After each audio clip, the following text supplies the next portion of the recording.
আজকের গল্প হেমেন্দ্র কুমার রায়ের লেখা নেতাজির ছয় মূর্তি।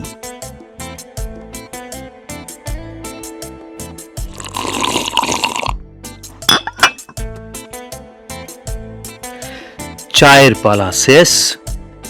জয়ন্ত বললে, মানিক, এরপর কি করব? এক চাল দাবা বোড়ে খেললে হয় না? রাজি। মানিক উঠে দাবা বোড়ে ছক আনতে গেল। সুন্দরবাবু কি করবেন? খেলা দেখবেন না থানায় ফিরবেন? ওই ইজি চেয়ারে আরাম করে পা ছুড়িয়ে শুয়ে আমি একটা গোটা চুরুটকে ভস্যে পরিণত করব। হাতে বুঝি কোনো মামলা নেই? বিশেষ কিছু নেই, তবু শুনি না। গুটি সাজাতে সাজাতে বলল জয়ন্ত, একটা নিতান্ত বাজে মামলা ভাই। লেজা কি মুড়ো কিছুই খুঁজে পাচ্ছি না। এ মামলায় গোয়েন্দা না ডেকে ডাক্তার ডাকাই উচিত। অর্থাৎ এই পাগলামো আর কি, কিন্তু অদ্ভুত রকম পাগলাম। সুভাষচন্দ্র বসুকে সারা দেশ ভক্তি করে, কিন্তু দেশে এমনও লোক আছে যে নেতাজির প্রতিমূর্তি দেখলেই খেপে গিয়ে আছড়ে চুরমার করে দেয়। ও নিয়ে আমার মাথা ঘামাবার দরকার নেই। জয়ন্ত একটা বোরের চাল দিল। হ্যাঁ, পাগলামে সারাবার জন্য ডাক্তার ডাকা উচিত, কিন্তু কেউ যদি নেতাজির উপরে নিজের আক্রোশ মেটাবার জন্য পরের বাড়িতে ঢুকে নেতাজির প্রতিমূর্তি চুরি করে, তাহলে পুলিশ না ডেকে উপায় থাকে না। জয়ন্ত খেলা ভুলে সিধু হয়ে বসে বলল, মূর্তি ভাঙবার জন্য মূর্তি চুরি? ব্যাপারটা চিন্তাকর্ষক বলে মনে হচ্ছে। এই বলুন তো খুলে। চিতপুর রোডে শিল্পশালা বলে একটা দোকান আছে, তার মালিক হচ্ছেন অনিল বসু। ওখানে বিক্রি হয় নানা রকম ছবি আর মূর্তি।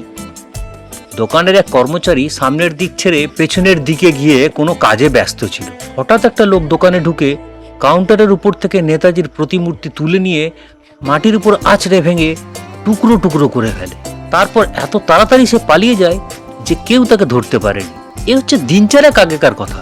দোকানের মালিক বিটের পাহারাওয়ালাদের কাছে অভিযোগ করেছিল বটে, কিন্তু ওই পর্যন্তই। প্লাস্টারে গড়া মূর্তি, দাম 10 টাকা মাত্র, তুচ্ছ ব্যাপার। তারপর আবার দ্বিতীয় ঘটনা, এটা কিঞ্চিত গুরুতর, অদ্ভুত ঘটনা। ঘটেছে কাল রাত্রে। ডাক্তার চক্রবর্তীর নাম শুনেছেন তো? তার বাসভবন হচ্ছে সিমলায়, আর ডাক্তারখানা কর্নওয়ালি স্ট্রিটে। তিনি নেতাজির গোঁড়া ভক্ত। ওই শিল্পকলা থেকেই নেতাজির দুটো প্রতিমূর্তি কিনেছিলেন। তার একটিকে রেখেছিলেন বসত বাড়িতে, আর একটি ডাক্তারখানায়। কাল রাত্রে বাড়িতে চোর ঢুকেছিল, কিন্তু আশ্চর্য এই যে সে নেতাজির মূর্তি ছাড়া আর কিছুই চুরি করেনি। বাড়ির বাইরেকার বাগানে গিয়ে মূর্তিটা দেয়ালে আছড়ে ভেঙে সে লম্বা দিয়েছে। জয়ন্ত চমৎকৃত হয়ে বললে, এ আজব কাণ্ড! 3টে মূর্তি কি এক ছাঁচ থেকে গড়া? হ্যাঁ, তারপর শোনো। আজ সকালে চারুবাবু ডাক্তারখানায় ঢুকে দেখেন সেখানেও কাল রাত্রে কে এসে নেতাজির মূর্তি নিয়ে ভেঙেছে আর মেঝের উপরে ছড়িয়ে পড়ে রয়েছে তার ভাঙা টুকরোগুলো। এই তো ব্যাপার জয়ন্ত। কি রকম মামলা ভায়া! কেবল অদ্ভুত নয়, সৃষ্টি ছাড়াও বলা চলে। কিন্তু লোকটা যদি পাগল হয়, তাহলে তার পাগলামোর ভিতর বেশ একটা পদ্ধতি আছে দেখছি। পদ্ধতি? হ্যাঁ, চারুবাবুর বাড়ি থেকে মূর্তিটা সে বাইরে নিয়ে গিয়েছিল, পাছে মূর্তি ভাঙার শব্দে বাড়ির লোকের ঘুম না ভেঙে যায় এই ভয়ে। ডাক্তারখানায় অন্য লোকের ভয় নেই, তাই মূর্তিটা ভাঙা হয়েছে ঘরের ভেতরেই। ঘটনাগুলো আপাতত অকিঞ্চিতকর বলেই মনে হচ্ছে, কিন্তু জানেন তো সুন্দরবাবু, গোয়েন্দার কাছে অকিঞ্চিতকর কিছুই নয়। আমি একবার ঘটনাস্থলে একগাছা ভাঙা লাঠি পেয়ে হত্যাকারীকে গ্রেপ্তার করেছিল। যাক সে কথা। এই পাগল যদি আবার কোনো কাণ্ড করে আমাকে জানাবেন। এখন আপনি খান চুরুট, আমরা খেলি দাবা বোড়ে। নতুন ঘটনা ঘটতে দেরি লাগলো না। পরদিন প্রভাত। টেলিফোনের ক্রিং ক্রিং শুনে রিসিভারটা তুলে নিয়ে জয়ন্ত শুনলে সুন্দরবাবু বলছেন, এই শিগগির এসো, 15 নম্বর পঞ্চাপাল স্ট্রিটে। রিসিভারটা যথাস্থানে স্থাপন করে মানিকের দিকে ফিরে জয়ন্ত বললে, চটপট চুমুক দিয়ে চা শেষ করো, সুন্দরবাবুর আমন্ত্রণ এসছে। ব্যাপারটা কি ঠিক বোঝা গেল না। খুব সম্ভব সেই মূর্তি ধ্বংসকারী উন্মত্তের নতুন কোনো কীর্তি। 55 পাল স্ট্রিটের 15 নম্বর হচ্ছে একখানা সাধারণ বাড়ি। দরজার সামনে রাস্তার উপরে কৌতূহলী জনতা। জয়ন্ত বলল, এত ভিড় কেন? নিশ্চয়ই যাতা ব্যাপার নয়। এই যে বাড়ির সামনেই দাঁড়িয়ে আছেন সুন্দরবাবু। কি মশাই, খবর কি? সুন্দরবাবু গম্ভীর মুখে বললেন, বাড়ির ভিতরে এসো। বৈঠকখানায় বসে আছেন এক প্রৌঢ় ভদ্রলোক। তার ভাবভঙ্গি অত্যন্ত উত্তেজিত। সুন্দরবাবু বললেন, ইনি হচ্ছেন বিখ্যাত রিপোর্টার হারাধন বাবু। তোমাদের পরিচয় আর দিতে হবে না, উনি তোমাদের চেনেন। জরুরি তলব করলেন কেন? আবার সেই নেতাজি মূর্তির মামলা। আবার কোনো মূর্তি ভঙ্গ হয়েছে? মূর্তি ভঙ্গ, তার উপরে আবার হত্যাকাণ্ড। হারাধনবাবু, ব্যাপারটা খুলে বলুন তো। বিরস বদনে হারাধনবাবু বললেন, এই যেন প্রকৃতির নির্দয় পরিহাস। পরের খবর সংগ্রহ করতে করতে সারা জীবন কাটিয়ে দিলুম, আর আমার নিজের বাড়িতে এত বড় একটা খবর হলো তাই নিয়ে কাগজে পাঠাতে পারছি না। আমার মাথা এমন ভয়ানক গুলিয়ে গিয়েছে, বাইরের রিপোর্টারের মতো আমি যদি এখানে আসতুম, প্রত্যেক কাগজের জন্য অন্তত 2 কলম করে খবর পাঠাতে পারতুম। তা তো হলোই না, উল্টে এর ওর তার কাছে বারবার বলে খবর ক্রমেই বাসি করে ফেলছি। তবে আপনার কথা আলাদা জয়ন্তবাবু, আপনি যদি সব শুনে এই অদ্ভুত রহস্যের কোনো হদিশ করতে পারেন তবে আমার মস্ত লাভ হবে। জয়ন্ত চুপ করে শুনলে, কিছু বললে না। হারাধনবাবু বললেন, মাস 4 আগে শ্যামবাজারের লক্ষ্মীর ভাণ্ডার থেকে আমি নেতাজির মূর্তি কিনেছিলাম। মনে হচ্ছে সেই মূর্তির জন্যই ওই অদ্ভুত কাণ্ড কারখানা। বাড়ির উপরকার ঘরে বসে অনেক রাত পর্যন্ত আমাকে কাজ করতে হয়। কালও করছিল। গভীর রাতে বাড়ির একতলায় যেন একটা শব্দ হলো। খানিকক্ষণ কান পেতে রইলুম, কিন্তু আর কিছু শুনতে না পেয়ে ভাবলুম শব্দটা এসেছে বাড়ির বাইরে থেকে। মিনিট 5 কাটলো, তারপর ভীষণ একখানা আর্তনাদ। জয়ন্তবাবু, তেমন ভয়াবহ আর্তনাদ আমি জীবনে কখনো শুনিনি, আর জীবনে কোনোদিন ভুলতেও পারবো না। ভয়ে স্তম্ভিত হয়ে 2-1 মিনিট চুপ করে বসে রইলুম। তারপর এক গাছা লাঠি নিয়ে নিচে নেমে এলুম বৈঠকখানায়, অর্থাৎ এই ঘরে। ঢুকে দেখি টেবিলের উপর থেকে অদৃশ্য হয়েছে নেতাজির প্রতিমূর্তিটা। সব ফেলে এই কম দামি জিনিসটা নিয়ে গিয়ে চোরের কি লাভ হবে কিছুই বুঝতে পারলুম না। এমন সময় নজরে পড়ল বৈঠকখানা থেকে রাস্তার দিকে যাওয়ার দরজাটা খোলা আছে। এই পথ দিয়েই চোর পালিয়েছে বুঝে আমিও অগ্রসর হলুম। বাইরে ঘুটঘুট করছে অন্ধকার। হঠাৎ একটা দেহের উপর ঠক্কর খেয়ে পড়ে যেতে যেতে সামনে নিলাম কোনো রকমে। দেহটার অস্বাভাবিক স্পর্শ পেয়ে বুঝলুম সে হচ্ছে মৃতদেহ। দৌড়ে বাড়িতে এসে একটা লণ্ঠন নিয়ে ফিরে গিয়ে দেখি যেন রক্তনদীর উপর ভাসছে একটা মানুষের মৃতদেহ। গলার উপরে তার প্রচণ্ড অস্ত্রাঘাতের চিহ্ন। চিত হয়ে সে পড়ে আছে, হাঁটু দুটো গুটানো, মুখটা বিশ্রীভাবে হাঁ করা। মশাই, এবার থেকে রোজ সে বোধহয় আমাকে স্বপ্নে দেখা দেবে। পুলিশ পুলিশ বলে বার কয়েক চিৎকার করে আমি তখনই অজ্ঞান হয়ে গেলুম। তারপর কি হয়েছিল জানি না। কিছুক্ষণ পর জ্ঞান আসায় দেখলুম আমার শিয়রের কাছে দাঁড়িয়ে এক পাহারাওয়ালা। সব শুনে জয়ন্ত বলল, মৃতদেহটা কার? সুন্দরবাবু বললেন, সেইটাই হচ্ছে প্রশ্ন। লাশটা সভাগারে পাঠিয়ে দেওয়া হয়েছে, সেখানে গেলেই দেখতে পাবে। এখন পর্যন্ত আমরা কিছুই ঠিক করতে পারিনি। লোকটা বেশ ঢ্যাঙা ঢঙা, গায়ের রং রোদে পোড়া, দেখতে রীতিমতো জোয়ান, বয়স 30-এর বেশি নয়। পরনে তার গরিবের কাপড়, কিন্তু তাকে শ্রমিক বলেও মনে হয় না। তার পাশে রক্তের ভিতর পড়েছিল একখানা চাকু ছুরি। সেখানে তার নিজের না হত্যাকারীর তা জানাবার উপায় নেই। তার জামার পকেটের ভিতর পাওয়া গেছে সস্তায় তোলা একখানা ফটোগ্রাফ। এই দেখো, কর্কটের মতো একটা মূর্তির ছবি, মুখ যেন বেবুনের মতো, পুরো পুরো মোটা ভুরু। ফটোখানা ভালো করে পরীক্ষা করে জয়ন্ত জিজ্ঞাসা করলে, নেতাজির মূর্তির খবর কি? তোমার আসবার একটু আগেই সে খবর পেয়েছি। এখান থেকে খানিক তফাতে মনমোহন রোডে একখানা খালি বাড়ির সামনেকার বাগানে খণ্ড বিখণ্ড অবস্থায় মূর্তির ভগ্নাবশেষ পাওয়া গেছে। আমি সেখানে যাচ্ছি, তুমিও আসবে নাকি? নিশ্চয়। হারাধনবাবু কি তার সম্পত্তির ভগ্নাবশেষ দেখতে চান? হারাধনবাবু ঘাড় নাড়তে নাড়তে বলল, সময় নেই বসাই, সময় নেই। এই হত্যাকাণ্ডের খবর এতক্ষণে নিশ্চয়ই অন্য কোনো রিপোর্টারদের হাতে গিয়ে পড়েছে, অথচ আমার বাড়িতেই খুন, আর আমি কিছু লিখতে পারলুম না। হায় রে, এমনই আমার দগ্ধ দৃষ্ট।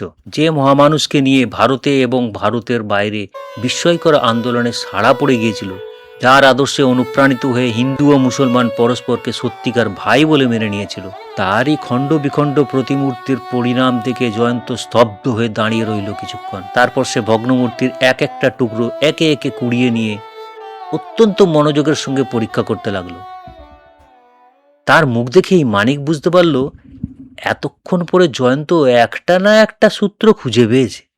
জয়ন্ত বললে, স্পষ্ট গন্ধ পেতে এখনো দেরি আছে, কিন্তু তবু হ্যাঁ, একটু আলোর আভাস পাচ্ছি বলে মনে হচ্ছে যেন অদ্ভুত অপরাধটি এই মামলার সঙ্গে জড়িত। তার কাছে এই যৎসামান্য পুতুলের মূল্য যে কোনো মানুষের প্রাণের চেয়েও বেশি।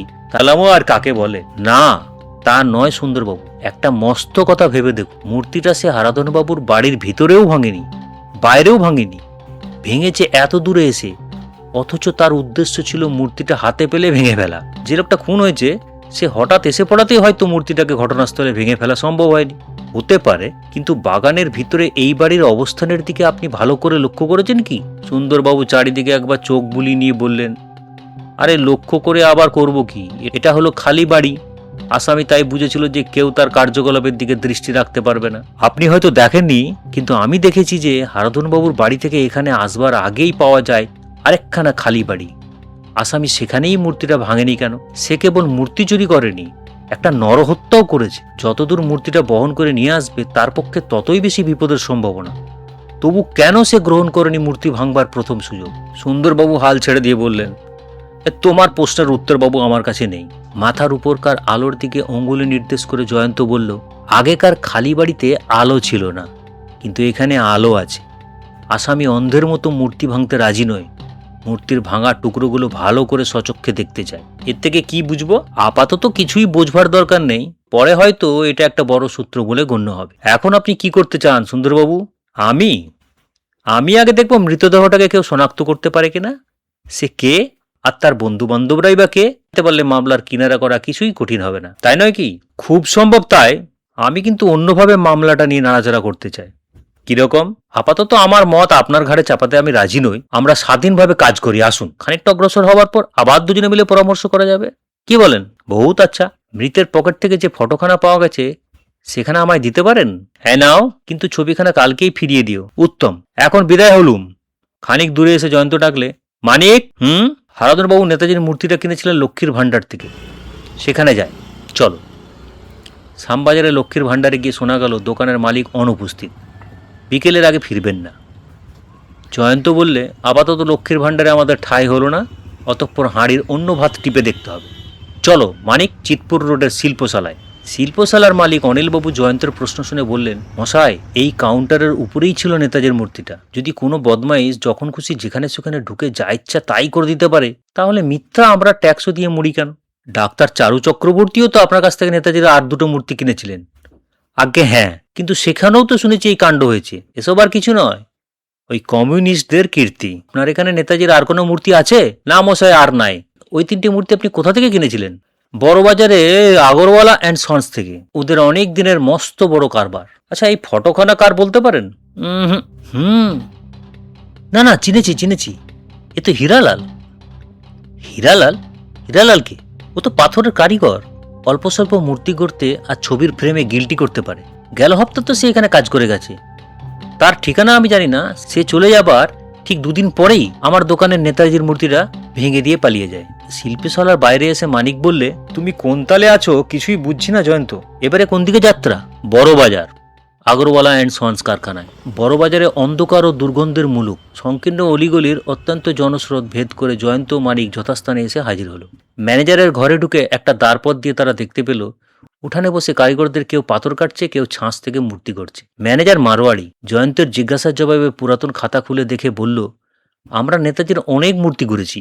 বছরখানেক আগে একই ছাঁচ থেকে নেতাজির যে মূর্তি গড়া হয় তার মধ্যে 3টে গিয়েছে শিল্পশালায়, বাকি 3টে পাঠানো হয়েছে লক্ষ্মীর ভাণ্ডারে। পরে ওই ছাঁচ থেকে আরও অনেক মূর্তি গড়া হয়েছে বটে, কিন্তু সেগুলি পাঠানো হয়েছে কলকাতার বাইরে। মূর্তিগুলি কেমন করে তৈরি করা হয়? মুখের দুই ধার থেকে নেওয়া দুটো ছাঁচ, তারপর ছাঁচ দুটোকে একসঙ্গে যুক্ত করে মূর্তি করা হয়। ভিতরটা থাকে ফাঁপা। ভিজে প্লাস্টার শুকিয়ে গেলে গুদামজাত করা হয় মূর্তিগুলোকে। জয়ন্ত ফটোখানা বার করে বললে, একে চেনেন কি? ম্যানেজারের চোখে মুখে ফুটে উঠল ক্রোধের চিহ্ন। উত্তপ্তভাবে তিনি বললেন, এই বদমাইশ হীরালাল, ওকে আবার চিনি না? খুব চিনি, ওরই জন্য তো আমাদের কারখানায় হাঙ্গামা হয়। তাই নাকি? হ্যাঁ মশাই, হ্যাঁ। হীরালাল জয়পুরের লোক। সে আরেক জয়পুরিয়াকে ছোড়া মেরে এসে ভালো মানুষের মতো কারখানায় বসে কাজ করছিল। তারপর পুলিশ আমাদের কারখানায় ঢুকে তাকে গ্রেপ্তার করে নিয়ে যায়। ওই রকম বাঁদরমুখো মানুষকে কাজ দিয়ে আমরাই অন্যায় করেছিলাম। কিন্তু মশাই, সে খুব পাকা কারিগর, যেটা তার শাস্তি হয়। হ্যাঁ, যাকে ছোড়া মেরেছিল সে মরেনি বলে হীরালাল সে যাত্রায় বেঁচে যায়। মাত্র 1 বছর জেল খেটে সে বোধহয় মুক্তি পেয়েছে। কিন্তু সে আর এ মুখো আবার ভরসা করবে না। তার এক সম্পর্কীয় ভাই এখানে কাজ করে, তারও সঙ্গে কথা কইবেন নাকি? জয়ন্ত ব্যস্তভাবে বলে উঠল, না না, তাকে ডাকবার দরকার নেই। অনুগ্রহ করে তাকে আমাদের কোনো কথাই জানাবেন না। ব্যাপারটা কি গোপনীয়? হ্যাঁ, অত্যন্ত। আরেকটি জিজ্ঞাসা আছে। খাতা দেখে তো আপনি বললেন নেতাজির ওই 6টি মূর্তি গেল বছরের 3রা জুন তারিখে এখান থেকে বাইরে গিয়েছে। আচ্ছা, হীরালাল গ্রেপ্তার হয় কোন তারিখে বলতে পারেন? ঠিক তারিখ মনে নেই, তবে সে কোন তারিখে শেষ মাইনে নিয়েছে খাতা থেকে তা বলতে পারি। বেশ, তাহলেই আমাদের চলবে। খাতার পাতা উল্টে ম্যানেজার বললেন, হীরালাল শেষ মাইনে নিয়েছে গেল বছরের 10ই মে তারিখে, আর সে সময় সে গ্রেপ্তার হয়। ধন্যবাদ, আর আপনাকে জ্বালাতন করব না। এসো মানিক। বৈকালবেলায় জয়ন্ত ও মানিকের আবির্ভাব হলো শ্যামবাজারের লক্ষ্মীর ভাণ্ডারে। মস্ত বড় দোকান, অনেকগুলো বিভাগ। তারা একেবারে ম্যানেজারের সঙ্গে গিয়ে দেখা করলে। তাদের পরিচয় পেয়ে ম্যানেজার বললেন, হ্যাঁ মশাই, হারাধনবাবুর বাড়ির খবর আমরাও পেয়েছি। তিনি আমাদের পুরনো খরিদ্দার। নেতাজির মূর্তিটি আমাদের এখান থেকেই কিনেছিলেন বটে। জয়ন্ত শুধলে, আপনাদের এখানে আরও দুটো নেতাজির মূর্তি আছে না? না মশাই, নেই, বিক্রি হয়ে গেছে। যারা কিনেছেন তারাও আমাদেরই চেনা খরিদ্দার। খাতায় তাদের নাম আর ঠিকানাও আছে। ওইটাই আমি চাই। খাতা দেখে ম্যানেজার বললেন, একজনের নাম প্রফেসর সুরেশচন্দ্র বসু, ঠিকানা 4 নম্বর রাজেন রক্ষিত লেন, কলকাতা। আরেকজন শ্যামাপ্রসাদ সেন, ঠিকানা 7 নম্বর চন্দ্রকান্ত রোড, শ্রীরামপুর। আপনাদের কর্মচারীরা ইচ্ছা করলেই তো এই খাতার উপর চোখ বলতে পারেন, তাই তো? তা পারবে না কেন? এই খাতা তো অত গোপনীয় নয়। ফটোর এই লোকটাকে কখনো দেখেছেন? ফটোর এই লোকটাকে কখনো দূরের চেহারা একবার দেখলে ভোলা অসম্ভব। হ্যাঁ, আর একটা প্রশ্ন, আপনার এখানে জয়পুরের কোনো লোক কাজ করে? করে বই কি, একজন নয় 3 জন। আচ্ছা মশাই, নমস্কার। সান্ধ্য চায়ের বৈঠক। মানিক বললে, তোমার মুখ যে আজ ভারী খুশি খুশি দেখাচ্ছে জয়ন্ত। বুঝতে পেরেছ? তোমাকে দেখে আমি বুঝতে পারবো না? তোমার মুখ যে আমার কাছে 10 বার পড়া কেতাবের মতো পুরনো। উপমায় তুমি দেখছি কালিদাস। তা খুশি হবার কারণটা বলো দেখি। সবুর করো, সবুর করো, সবুরে মেয়া ফলে। আমি এখন সুন্দরবাবুর জন্য অপেক্ষা করছি। না না, আর অপেক্ষা করতে হবে না। সিঁড়ির উপরে ওই যে তার পায়ের শব্দ। মানিক চেঁচিয়ে বললে, ইংরেজিতে একটা প্রবাদ আছে না, স্মরণ করলেই শয়তান দেখা যায়। তুমি সুন্দরবাবুকে স্মরণ করেছো, সুতরাং ঘরের ভেতরে প্রবেশ করে সুন্দরবাবু বললেন, তোমার কথা আমি শুনতে পেয়েছি মানিক। আমাকে কার সঙ্গে নিয়ে আজ যথেষ্ট গবেষণা করা গিয়েছে। নেতাজির মূর্তির পেছনে তুমি এখনো লেগে আছো? বেশ বেশ, যার যা পদ্ধতি, আমি আপত্তি করব না। কিন্তু আমি এবারে তোমাকে পিছনে ফেলে এগিয়ে এসেছি। হ্যাঁ, তাই নাকি? যে লোকটা খুন হয়েছে তাকে শনাক্ত করতে পেরেছি। বলেন কি? খুনের কারণও আবিষ্কার করে ফেলেছি। সাধু সাধু। অবনীবাবুকে চেনো তো? Detective department. যত মেরুবাবাদের নাম ধাম চেহারা তার নখদর্পণে। লাশটা দেখেই তিনি চিনে ফেলেছেন। যার লাশ, তার নাম হচ্ছে রাধাকিষাণ, দেশ জয়পুরে। লোকটা নাকি 1 নম্বরের গুন্ডা, একটা মস্ত দলের সর্দার। অথচ সে হচ্ছে ভদ্রবংশের ছেলে। দেশে সুমিত্রা নামে এক ভগ্নী আছে, সেও একবার একটা চুরির মামলায় জড়িয়ে পড়ে, কিন্তু প্রমাণাভাবে খালাস পায়। তাহলেই ব্যাপারখানা কতটা পরিষ্কার হয়ে এসছে বুঝেই দেখুন। আমার কি আন্দাজ জানো? যে তাকে খুন করেছে সেও ওই দলেরই লোক। যে কোনো কারণে রাধাকৃষ্ণ তাকে পথ থেকে সরাতে চেয়েছিল। ঘটনার রাতে হঠাৎ তাকে হারাধন বাবুর বাড়িতে ঢুকতে দেখে সে তার অপেক্ষায় পথের উপর দাঁড়িয়েছিল। তারপর সে বেরিয়ে গেলে তাকে আক্রমণ করতে গিয়ে রাধাকৃষ্ণ নিজেই পটল তুলতে বাধ্য হয়। কি বলো জয়ন্ত, আমার আন্দাজ কি ভুল? জয়ন্ত হাত তালে দিয়ে উঠল, খাসা সুন্দরবাবু, কিন্তু 1 ফোঁটা চোনা রয়ে গেল নাকি? কেন? খুনি নেতাজির মূর্তিগুলো ভেঙে ফেলে কেন? আরে রেখে দাও তোমার নেতাজির মূর্তি। ও কথা কি কিছুতেই ভুলতে পারবে না? তুচ্ছ পুতুল চুরি, বড়জোর 6 মাস জেল। কিন্তু আসলে এটা খুনের মামলা, আর সেইটাই হচ্ছে কর্তব্য। এরপর আপনার কি কর্তব্য হবে? খুব সোজা, অবনীবাবুকে নিয়ে যাব বড়বাজারের বস্তিতে। খুব সম্ভব ফটোর লোকটাকে তাহলে আজকেই গ্রেপ্তার করতে পারবো। তুমি কি আমাদের সঙ্গে আসবে?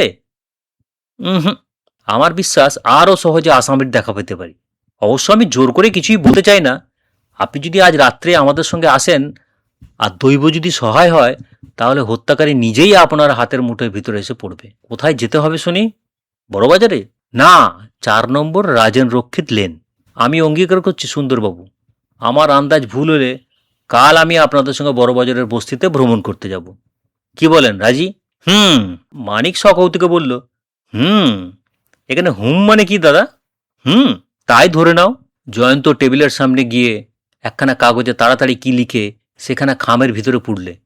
তারপর খামের উপরে ঠিকানা লিখতে লিখতে চেঁচিয়ে ডাকলো, মধু, ও মধু। আরে ও মধুসূদন। পুরাতন ভৃত্য মধু এসে হাজির। আগে বাবু, যাও তো বাপু, এই চিঠিখানা নিয়ে। তুমি তো পড়তে জানো, খামের উপরে ঠিকানা লেখা আছে। পারো তো দৌড়ে যাও, বড্ড জরুরি চিঠি।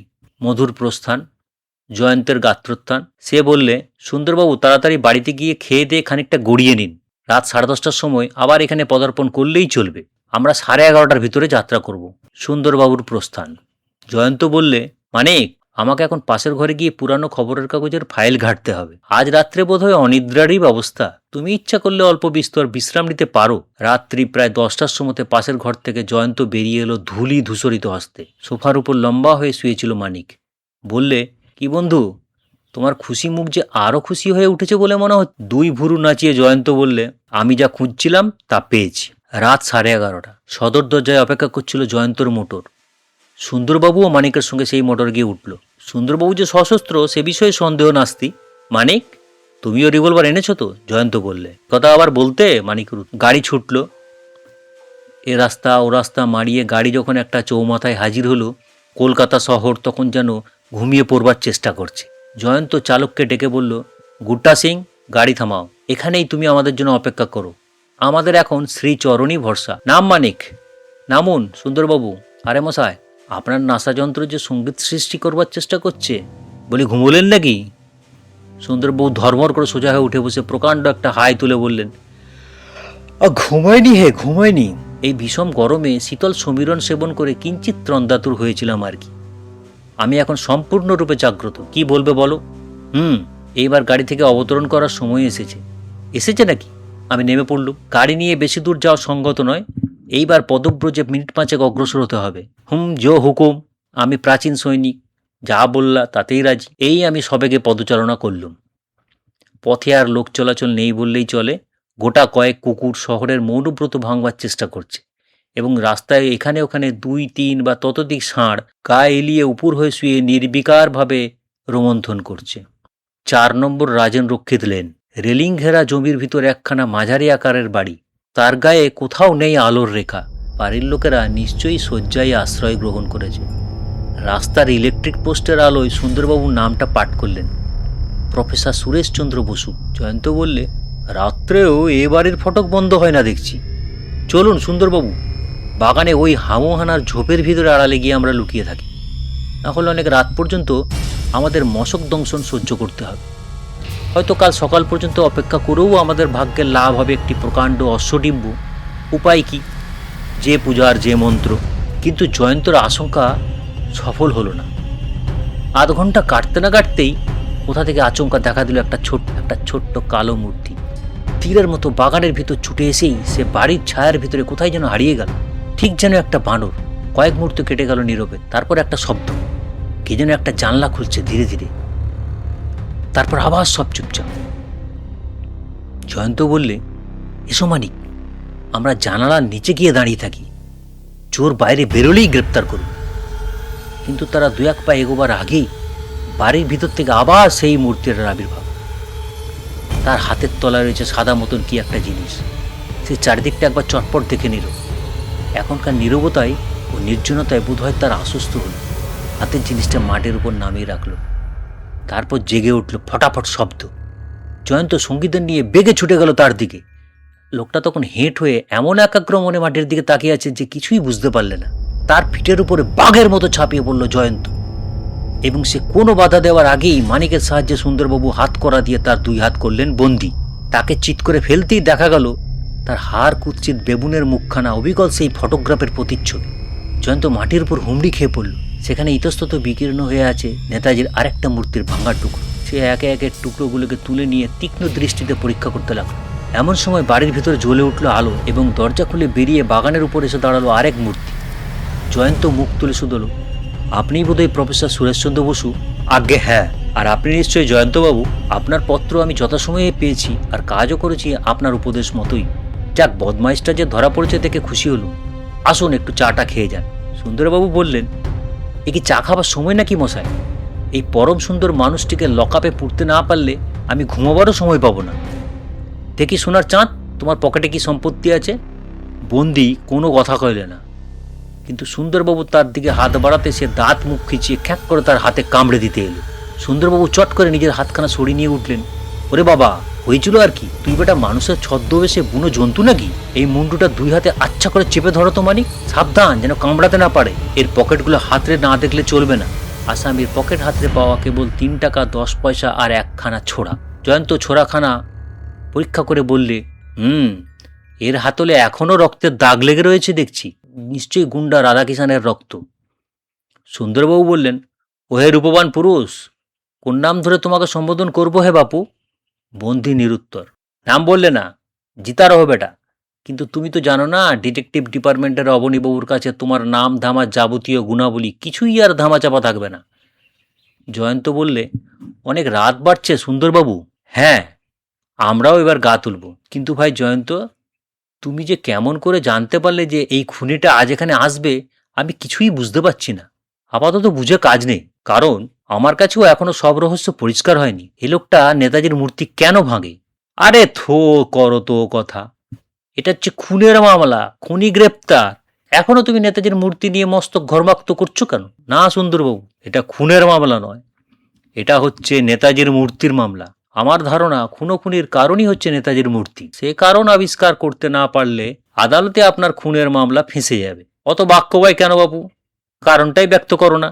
কারণ অনুমান করেছি বটে, কিন্তু সে অনুমান সত্য বলে প্রমাণ করবার উপায় আমাদের হাতে নেই। তবে আসছে পরশুদিন বৈকালে আপনি যদি আমার বাড়িতে শুভাগমন করেন, তাহলে মেঘ সরিয়ে আপনাকে সূর্যালোক দেখাবার আশা করলেও করতে পারি। নির্দিষ্ট দিনে যথাসময়ে সুন্দরবাবু দেখা দিলেন জয়ন্তের বৈঠকখানায়। জয়ন্ত বললে, খবর শুভ তো? সুন্দরবাবু গর্বিতভাবে বললেন, তোমার আগেই আমি সূর্যালোক দেখতে পেয়েছি জয়ন্ত, আপনি ভাগ্যবান। না, ঠাট্টা নয়। অবনীবাবু খোঁজখবর নিয়ে এর মধ্যেই আসামের সব গুপ্ত কথা জানতে পেরেছেন। তার নাম হীরালাল, বাড়ি জয়পুরে।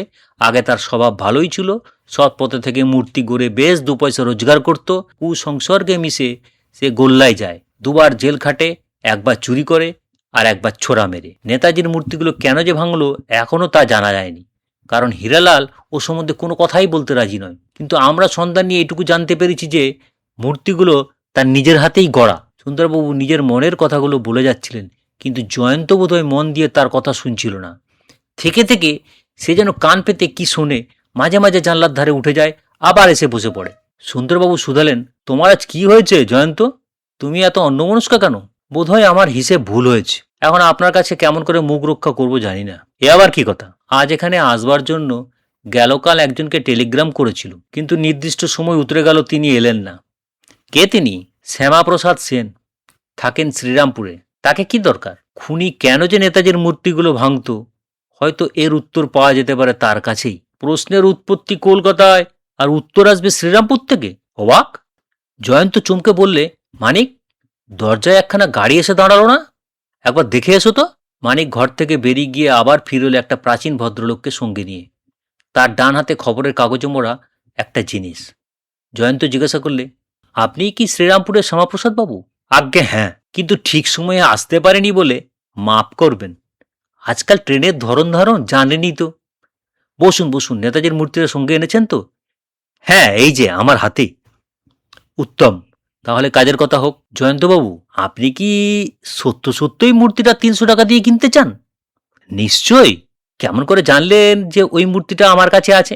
লক্ষ্মীর ভাণ্ডারের ম্যানেজার আমাকে বলেছেন। তাহলে এই কথাও শুনেছেন নিশ্চয়ই যে মূর্তিটা আমি কত টাকা দিয়ে কিনেছি? না মশাই, আমি এই মস্ত ধনী নয় বটে, কিন্তু ঠক জুয়া চোরও নই। আগে থাকতে আপনাকে জানিয়ে রাখতে চাই, মূর্তিটির দাম কিন্তু 10 টাকা মাত্র। শ্যামাপ্রসাদ বাবু, আপনার সততা দেখে খুশিও হচ্ছি, বিস্ময়ে হতবাকও হচ্ছি। মূর্তিটার আসল দাম যাই হোক, আমি 300 টাকা দিয়েই ওটি আপনার কাছে কিনতে চাই। শ্যামাপ্রসাদ কাগজের মোড়ক খুলে মূর্তিটি টেবিলের উপরে রাখলেন। পকেট থেকে 3খানা 100 টাকার নোট বার করে জয়ন্ত বললে, শ্যামাপ্রসাদ বাবু, টেবিলের উপরে কাগজ কলম আছে, এই 2জন সাক্ষীর সামনে আপনি অনুগ্রহ করে লিখে দিন যে 300 টাকার বিনিময়ে মূর্তিটি আমার কাছে বিক্রয় করলেন। ওর উপরে ভবিষ্যতে আপনার কোনো দাবি দাওয়া রইল না। জয়ন্তর কথা মতো কাজ করে 300 টাকা নিয়ে প্রস্থান করলেন শ্যামাপ্রসাদ। সুন্দরবাবু সবিস্ময়ে বললেন, জয়ন্তর মাথা খারাপ হয়ে গেছে, জেনে শুনেও ঠকলে। ছ্যা ছ্যা ছ্যা। জয়ন্ত মুখ টিপে একটু হেসে উঠে দাঁড়ালো। একখানা নতুন টেবিল ক্লথ বিছিয়ে নেতাজির মূর্তিটা তার মাঝখানে স্থাপন করে বললে, সুন্দরবাবু, এবার আমি একটা অপকর্ম করব, মহা অপকর্ম। 10 টাকার মাল 300 টাকায় কিনেই তো অপকর্ম করেছো, তার উপর আবার কি অপকর্ম আছে? একটা হাতুড়ি নিয়ে জয়ন্ত বললে, আজ আমিও বরেণ্য নেতাজির এই প্রতিমূর্তিকে চূর্ণ বিচূর্ণ করব। তুমি যে হঠাৎ পাগল হয়ে গিয়েছো সে বিষয়ে আমার কোনো সন্দেহ নেই। মানিক, তোমার বন্ধুটিকে সামলাও, সে যেন আমার মাথায় হাতুড়ির ঘা না দেয়। জয়ন্ত মূর্তির উপরে হাতুড়ির দ্বারা আঘাত করলে এবং মূর্তিটি সশব্দে ভেঙে চুরমার হয়ে গেল। জয়ন্ত সাগ্রহে টেবিলের উপর হেঁট হয়ে পড়ল এবং একটা ভাঙা টুকরো তুলে সানন্দে বলে উঠল, দেখুন সুন্দরবাবু, দেখো মানিক, আমার হাতে রয়েছে মমতাজ বেগমের বিখ্যাত কালো মুক্তা। জয়ন্ত বলতে লাগলো, মমতাজ বেগমকে সম্রাট শাহজাহান যে মহামূল্যবান কালো মুক্তা উপহার দিয়েছিলেন তার খ্যাতি পৃথিবীর দেশে দেশে। নাদির শাহের ভারত আক্রমণের সময় এই মুক্তটি কোথায় হারিয়ে যায় কেউ তা জানে না। অনেককাল পরে মুক্তাটি কেমন করে মধ্য ভারতের প্রতাপপুরের মহারাজার হস্তগত হয়। তারপর সেদিন পর্যন্ত বংশানুক্রমে মুক্তার মালিক হতেন প্রতাপপুরের মহারাজারাই। তারপর বর্তমান মহারানীর শয়নগৃহ থেকে আবার মুক্তাটি হয় অদৃশ্য। তাই নিয়ে চারিদিকে খুব উত্তেজনার সৃষ্টি হয়। সুন্দরবাবু, সে কথা নিশ্চয়ই আপনার মনে আছে, পুলিশ সে মামলার কিনারাও করতে পারেনি। মহারানীর এক পরিচারিকা ছিল, সে জয়পুরের মেয়ে, নাম সুমিত্রা। তারই উপর সন্দেহ হয় বটে, কিন্তু তার বিরুদ্ধে প্রমাণ পাওয়া যায়নি। সুন্দরবাবু চমকে উঠলেন যে বড়। আপনার মুখেই তো শুনেছি আরাধনবাবুর বাড়ির সামনে নিহত রাধাকিষাণের এক ভগ্নী আছে, নাম সুমিত্রা, সে জয়পুরের মেয়ে। হ্যাঁ মশাই, হ্যাঁ, এই দুই সুমিত্রা যে একই ব্যক্তি তাতে আর কোনো সন্দেহ নেই। পুরাতন খবরের কাগজের ফাইল ঘেটে আমি আরেকটি তথ্য আবিষ্কার করি। কাকে ছোড়া মেরে হীরালাল যেদিন ধরা পড়ে, প্রতাপপুরের মহারানীর শয়নগৃহ থেকে কালো মুক্তাটি অদৃশ্য হয় ঠিক তারই 4 দিন আগে। কল্পনায় ঘটনাগুলিকে পরপর এইভাবেই সাজানো যেতে পারে। সুমিত্রা মুক্তাটি চুরি করে ভাই রাধাকিষাণের কাছে গোপনে পাঠিয়ে দিল। হীরালাল হচ্ছে রাধাকিষাণের দুষ্কর্মের সহকারী। সে হয় মুক্তাটি তার বন্ধুর কাছ থেকে চুরি করলে, কিংবা নিজে পুলিশের দৃষ্টি থেকে আত্মরক্ষা করবার জন্য রাধাকিষাণ রায় তার কাছে মুক্তাটি জিম্বা রাখ। তারপর হঠাৎ একজন লোককে ছোড়া মেরে হীরালাল আগরওয়ালার কারখানায় পালিয়ে এলো। তারপর সে যখন বসে বসে প্লাস্টারের মূর্তি গড়ছে, সেই সময় সেখানে পুলিশের আবির্ভাব। সে বুঝলে পুলিশ তার জামা কাপড় তল্লাশি করবে। তার সামনে ছিল সবে গড়া ভিজে প্লাস্টারের মূর্তি। সে তাড়াতাড়ি একটা মূর্তির মাথায় ছেঁড়া করে মুক্তাটি ভেতরে নিক্ষেপ করে ছিদ্রটি আবার বন্ধ করে দিল। দক্ষ কারিগরের পক্ষে এটা খুবই সহজ কাজ। তারপর সে 1 বৎসর জেল খাটতে গেল। ইতিমধ্যে নেতাজির 6টি মূর্তি কারখানার বাইরে এখানে ওখানে চলে গেল। তাদের কোনোটার মধ্যে যে মুক্তা আছে, বাইরে থেকে সে দেখে কেউ বলতে পারবে না। মূর্তি নাড়লেও মুক্তার অস্তিত্ব জানা যাবে না, কারণ কাঁচা প্লাস্টার শুকিয়ে গিয়ে মুক্তাটিকে কামড়ে ধরেছে। মূর্তি ভাঙা ছাড়া মুক্তা আবিষ্কারের আর কোনো উপায় রইল না। তারপর হীরালালের মেয়াদ ফুরালো। কিছুমাত্র হতাশ না হয়ে দস্তুর মতো মাথা খাটিয়ে ভিতরে খোঁজ নিয়ে সে জানতে পারলো কোন কোন মূর্তি কোন কোন ঠিকানায় গিয়েছে। তারপর আরম্ভ হলো নেতাজির মূর্তির উপর আক্রমণ। 4র্থ মূর্তি চুরি করতে গিয়ে হারাধনবাবুর বাড়ির সামনে হীরালালের সঙ্গে দেখা হয় রাধাকিষাণের। হীরালাল জেল থেকে বেরিয়েছে শুনে রাধাকিষাণ তাকে খুঁজে বেড়াচ্ছিল, কিন্তু এই সাক্ষাৎকারের ফল হলো রাধাকিষাণের পক্ষে মারাত্মক।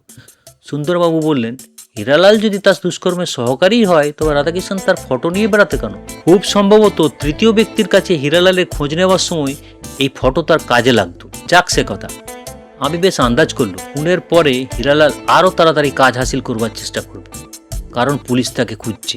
এখন যথাসম্ভব শীঘ্র তার কলকাতা থেকে অদৃশ্য হয়ে যাওয়া উচিত। হীরালাল যে মুক্তির ভিতরে কালো মুক্তা রেখেছে তখনও পর্যন্ত সন্দেহ আমার হয়নি, কিন্তু খালি বাড়ির সামনে ঠিক আলোর নিচে হীরালাল মূর্তিটা ভেঙেছিল বলে এ সন্দেহ আমার হয়েছিল যে ফাঁপা মূর্তিগুলোর মধ্যে এমন কোনো মূল্যবান জিনিস আছে যার লোভে চোর এইসব কাণ্ড করে। সন্ধান নিয়ে জানলুম 6টার মধ্যে শেষ 2টো মূর্তি রয়েছে প্রফেসর সুরেশচন্দ্র বসু আর শ্যামাপ্রসাদ সেনের কাছে। একজন থাকে শহরেই আর একজন থাকে শ্রীরামপুর। আন্দাজ করলুম শহরের মূর্তিটাকে চুরি না করে কলকাতার বাইরে যাওয়া হীরালালের পক্ষে স্বাভাবিক নয়। আমার আন্দাজ ভুল হয়নি। তারপর সুরেশবাবুর বাড়িতে সচক্ষে দেখলাম হীরালাল কি যেন খুঁজছে মূর্তি ভাঙা টুকরোগুলোর মধ্যে। কিন্তু তখন পুরনো খবরের কাগজের ফাইল থেকে বিখ্যাত কালো মুক্তোর ইতিহাস আমি উদ্ধার করেছি। আর রাধাকিষাণের সঙ্গে এই মুক্ত চুরির যে একটা ঘনিষ্ঠ সম্পর্ক থাকতে পারে এমন সন্দেহ আমার মনে ঠাঁই হয়েছে। এও জেনেছি যে রাধাকিষাণ আর হীরালাল পরস্পরের পরিচিত আর একই দেশের লোক। মনে খটকা লাগলো হীরালাল কি ফাঁপা মূর্তির ভিতর খুঁজছে সেই কালো মুক্তাকেই।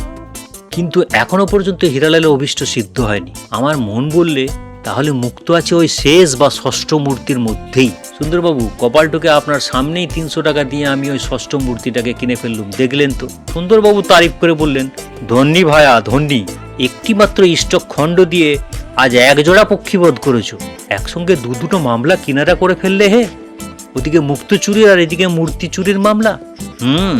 মানিক বললে, নেতাজি সুভাষচন্দ্রের জীবন হচ্ছে বিচিত্র অ্যাডভেঞ্চারে পরিপূর্ণ। তার প্রতিমূর্তিও বড় কম অ্যাডভেঞ্চারের সৃষ্টি করলে না। নেতাজি